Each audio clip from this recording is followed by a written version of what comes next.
All right, how do you mix a mushroom fruiting block? Well, I don't know how you do it, but this is how I do. So once they have been sterilized and your spawn has been added, usually it ends up mostly on one side, so I kind of shift it over a little bit. Make sure I've got a more or less even amount on each side.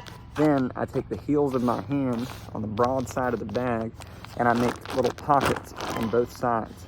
You can see instantly those grains start to fall down. So then I kind of pull the plastic on both sides and I wiggle it a little bit. And then I wiggle it a little more. Then you still usually add some compaction down here at the bottom.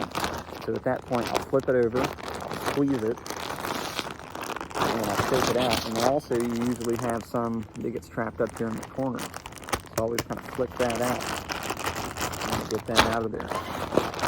Now that you've gotten everything loose in the bag, you can make more pockets.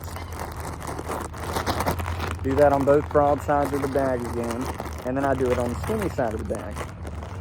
I just try to get some of the material that's up in the top of the bag worked down into the bottom a little bit more, because the bottom is the part that has the least amount of oxygen because it's furthest away from the filter patch. So it's usually the last place to colonize. So anyway, now that we've gotten the block fully mixed, I'll kind of beat it against the floor or a table or whatever, and then I flatten out the top just a little bit. And that is now ready to go into incubation, where it'll sit for about 4 to 6 weeks, sometimes a little longer depending on species, and then it'll be fruited.